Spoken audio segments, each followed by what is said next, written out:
안녕하십니까. 미스터리 홈즈의 이상민입니다. 네, 오늘부터 부동산 시장에 대한 뉴스를 전달하는 시간을 갖도록 하겠습니다. 오늘은 2023년 6월 14일입니다. 오늘의 부동산 뉴스를 한번 보도록 하겠습니다. 외국인 깜깜이 전세 차단한다는 법무부에서 외국인 깜깜이 전세 차단, 외인 전입 신고 확인 제도를 시행하겠다. 외국인 체류 확인서 연락 교부를 할 수 있게 하고요. 문면 동사무소 신청을 하면 된다. 기사 내용을 볼까요? 법무부가 외국인의 전입 신고를 확인할 수 있는 외국인 체류 확인서 연락 교부를 시행한다고 14일 밝혔다. 해당 제도는 주택을 매입 임차하는 경우 주소지에 외국인의 전입 신고 사실을 확인할 수 있는 제도다. 그간 임차인이 외국인이면 전입세대 연락 내역서에 기재되어 있지 않아 임차인이 없는 것으로 인식이 되었다. 이로 인해 주택 전세 계약 시 외국인 선순위 임차인이 있는지 확인할 수 없어 불안을 안고 계약할 수밖에 없었다. 이 같은 문제를 해결하기 위해 법무부는 시행령 시행규칙 개정 및 정보 시스템을 구축해 외국인 체류 확인서 연락 교부 제도를 시행하기로 했다고 밝혔다. 외국인 체류 확인서 연락 교부는 임대차 계약서 또는 매매 계약서 등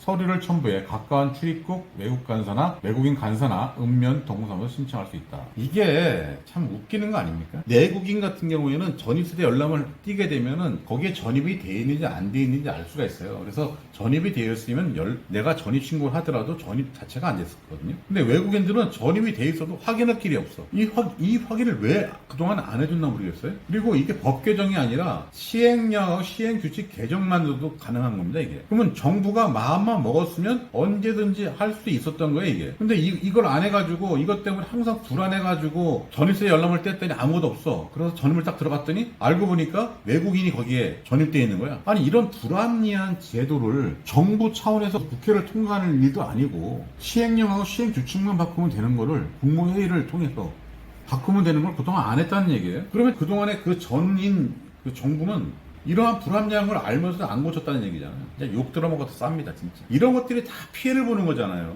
뭐 전세 사기 당하는 거? 근데 그것도 피해라고 했지만 이것도 만약에 사기예요, 사기 이거. 이것도 한 사기 아닙니까? 전입세 열람을 했더니 아무도 없어. 없는 자가 들어갔더니 외국인이 있어. 왜 외국인은 열람을 안 시켜주는 겁니까, 도대체? 외국인이 무슨 특수한 사람들이에요? 외국인들 중에 누가 많습니까? 외국인 그러면 뭐 미국인 뭐 다른 나라 외국인이면 거의 중국 사람들입니다. 이런 것들을 할 수 있는데 왜 안 했냐는 거죠. 안타까운 일입니다. 그럼 뭐 이제라도 이걸 하기로 했으니까 천만 다행이라고 생각을 합니다. 아파트 입주율이 양극화되어 있다. 5월 수도권은 80%인데 지방은 64%. 지난달 수도권 아파트 입주율이 80%대로 올랐지만 지방은 여전히 60%대로 머무는 것 나타났다. 입주를 안 한다는 거죠.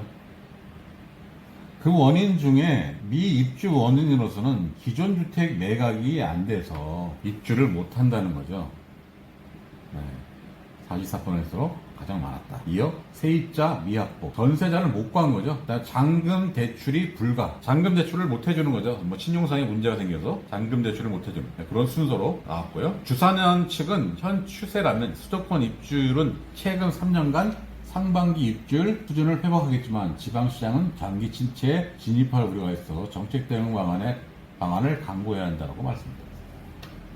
지방이 제일 문제입니다. 서울하고 수도권은 제가 볼 때 문제가 없어요. 청약시장이 양극화된다. 5월에 서울 경쟁률은 82대 1인데 지방은 2달이다. 제가 저번 영상에도 말씀을 드렸지만 지금 청약시장이 서울 수도권 쏠림 현상이 생깁니다. 그래서 청약 가점은 서울 같은 경우는 66점이면 이건 진짜 되게 높은 거거든요. 경쟁률도 82.2대 1, 경기 42.8대 1, 광주 11.2대 1, 부산 1.1대 1, 대구, 인천, 울산, 충남, 경남, 제주 등은 모두 1대 1을 넘지 못했고 청약 미달률도 격차가 벌어졌다. 서울 미달은 0%, 경남은 100%고요. 대구 91.2, 제주 89.7, 울산 84.0, 인천 70.0, 충남 64.3, 부산 20.8, 경기 4.2, 광주 1.0, 광주가 되게 낮네요. 서울 다음이에요. 전국 1순위 청약 경쟁률은 4월에 9.0대에서 지난달 18.8대 1로 상승. 서울 접근성이 좋은 우수한 수도권 단지라든가 서울 중심의 청약 수요 쏠림이 나타나고 있다는 거예요. 이거는 어쩔 수 없는 상황입니다. 당연히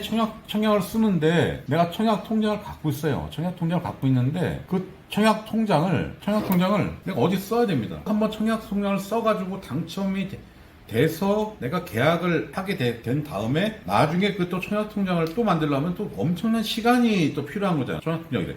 청약통장이 시간을 필요로 하는 거예요. 시간을 필요로 하는 거라서 맘대로 아무데나 막 이렇게 넣을 수가 없는 거예요. 가장 좋은데 내가 봤을 때 여기다 집어넣으면 우리는 무조건 내 부동산의 가치를 통해서 내가 수익을 창출할 수 있어 라고 그런 생각이 들었을 때 청약통장을 쓰는 겁니다. 그러다 보니까 어디서 써요? 그런 걸 지방에 쓰겠습니까 여러분들? 지방에는 안 쓰죠. 지방에는 뭐 쓸 일이 없죠. 서울과 접근성이 좋은 수도권, 그 다음에 서울 중심 이런 데 쓰는 거죠. 서울 중심 같은 경우에는 좀 가격대가 좀 높다 보니까 신혼부부나 이런 부분은 좀 어렵겠지만 뭐 생애 최초 뭐 주택을 구입하는 사람들 같은 경우는 그런데 청약을 써서 예를 들어서 뭐 전매 제한이라든가 이런 게 이제 없는데 전매 제한이 있더라도 한 6개월 뭐 이내에 있는 이런 데들 써가지고 수익을 창출할 수도 있는 거거든요. 그러다 보니까 이런 청약시장이 쏠림 현상이 생기는 건 어쩔 수가 없습니다. 6월 14일 부동산 뉴스는 외국인에 대한 전입세대 열람 할 수 있다는 내용하고요. 청약시장이 쏠림 현상이 생긴다 내용을 가지고 오늘 부동산 뉴스를 말씀드렸습니다. 오늘 영상 여기서 마치도록 하겠습니다. 감사합니다.